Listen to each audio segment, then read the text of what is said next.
On July 21st, in the ancient year of 2018, a movie trailer came out.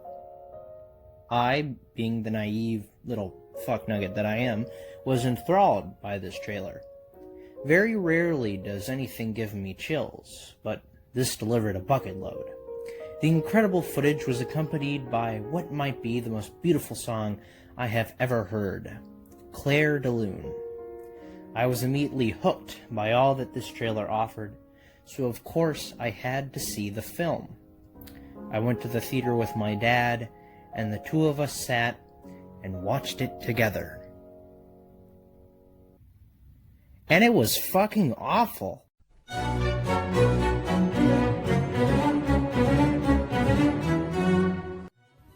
Now hear me out. I think that plot is one of the most important pieces of filmmaking. Why? Without a plot, what do you even have? Nothing. You could have the best ideas and the best characters, but without a plot to guide it all, you're just going to have a bunch of nonsense. I can't say that Godzilla King of Monsters doesn't have a plot, because it does. Is it a good plot, though? No. No, it is not. One of the biggest problems with this film is that the plot is made secondary to everything else. Now, sometimes that isn't an issue. There are plenty of amazing films where the plot is secondary. Mad Max Fury Road, for example. The difference between these films and Godzilla King of Monsters is that even though the plot is secondary, it's not lazily constructed. The plot is well thought out, no matter how minuscule it is. People care and give a shit about it. I don't think the people who made Godzilla King of Monsters cared. I bet they thought, people just want to see big monsters fighting, so we'll just focus on that and everything else can just go fuck itself. But what exactly is the plot of this movie? Well, let me sum it up.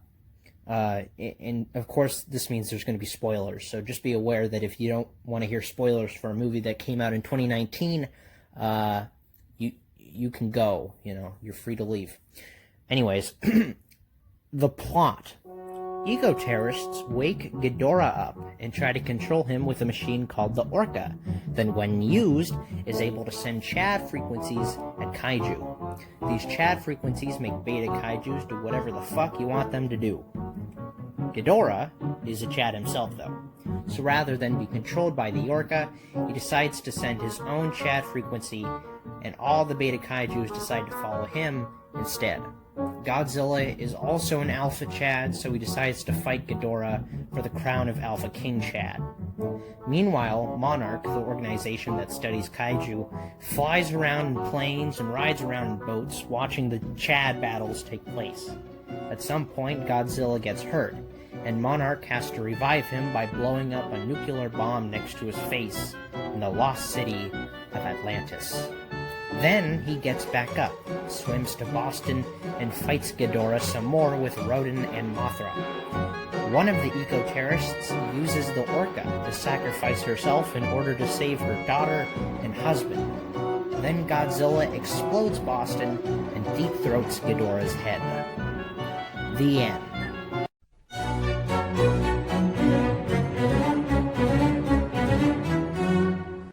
I'm sorry, but I don't give a fuck about Millie Bobby Brown's character, nor do I give a fuck about her dad. There's really nothing interesting about their characters. What exactly are their arcs? The dad was upset at Godzilla because he killed his son, but eventually learned to respect him or something. I guess that's a passable arc. I don't think Millie had an arc at all. My favorite scene in the movie was her shouting at Ghidorah, Jon Snow style, so I guess I gotta give her points there.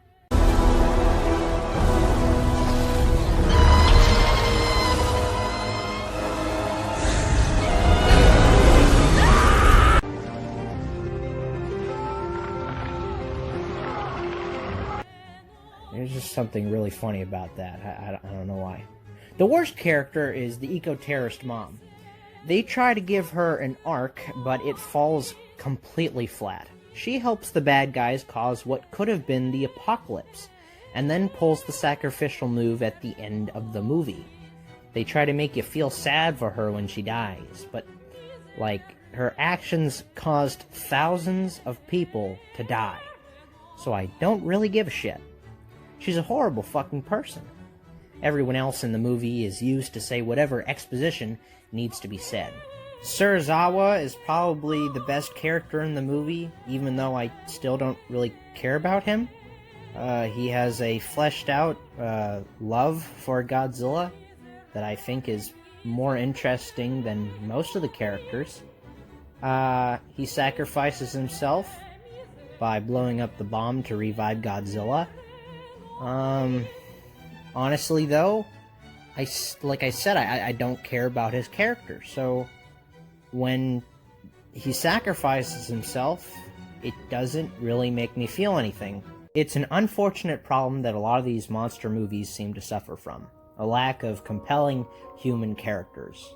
I don't care about any of these people. I don't care about the struggles. And I don't care about your fucking divorce. I think it's a pretty fucking bad thing when the best characters in your movie are the giant lizard and the moth. Honestly, if all you really give a shit about is the monsters, then why even have human characters at all? You could make a Planet Earth style mockumentary with just the monsters and nothing else.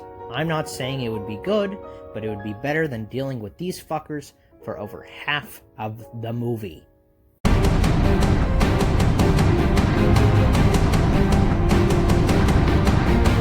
Unsurprisingly, the best thing about this movie was the monsters. I consider myself a fan of Godzilla, and I'm always happy to see him do his kaiju shit. The guy's just a thick-ass tank, and there's no denying it. He is, without a doubt, one of the coolest pop culture monsters of all time. I also like King Ghidorah. He has a simple, yet intimidating design, and this is probably the best he's ever looked. Rodan's red as well. There's a scene in the movie where he flies over a city, and the wind from his wings basically rips it all to shreds. It's a fun and scary visual. Everyone likes Mothra. I think the movie honors her relationship with Godzilla well. I'm gonna stop sucking this movie's dick now, because it doesn't deserve it. It's not hard to make these monsters likable. I mean, they've been likable for years. We can thank Japan for that. America just took all this shit from the original movies and retextured everything. There's not a goddamn original idea or concept in this movie. Sure, everything looks better, but every other aspect is worse. Honestly though, I do have an issue with the visuals. Now, I mean, no insult to the people who worked on the CGI. Honestly, out of everyone who made this movie, they worked the hardest. This is more of a personal opinion, and I can understand why people would disagree with me. This movie doesn't look real. It looks pretty, but it doesn't look real. Here, I'm going to show you two clips. One is from the 2014 Godzilla, and the other is from Godzilla King of Monsters.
that first clip looks better. Why? Because it looks more real. Now, this is what I mean when I say that it's all an opinion-based issue. Different people look for different things when watching movies. When I watch a movie like Godzilla, I want everything I'm seeing to look real. If it looks real, it draws me in more and makes the experience intense and immersive. I think Godzilla King of Monsters chose to be stylish over realistic. These shots look pretty, almost painting levels pretty, but they don't look real. Some people may like that, but not me. When your movie looks too beautiful to the point that it doesn't resemble reality, I can't get into it. It's not just the monsters, though, that look like this. It's everything around the monsters, too. Look at the sky. Look at all the colors. It looks too fantastical to be true. No place on Earth looks like this. You can argue that Ghidorah is making weather look crazy and alien because he himself is an alien, but that doesn't change how I feel about the visuals. I will always like this over this. One is simple and real looking, while the other is a beautiful CGI clusterfuck.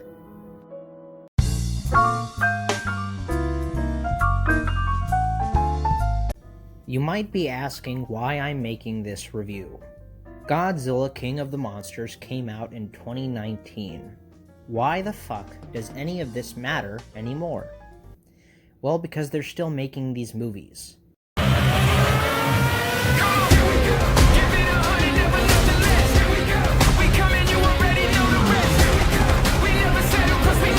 Godzilla vs. Kong is coming out soon, and just by the look of the trailers, I feel like it could be as bad as the last movie. I think the hardest thing to swallow is that even if it is bad, people won't care. They'll see a giant monkey fighting a lizard and they'll be happy. I guess there's nothing wrong with that. You can like what you like. I just think that if that's all you care about, you are giving these movie studios an excuse to be lazy. Why try to make a good plot when everyone just wants to see the monkey? Why try to make good characters when everyone just wants to see the lizard?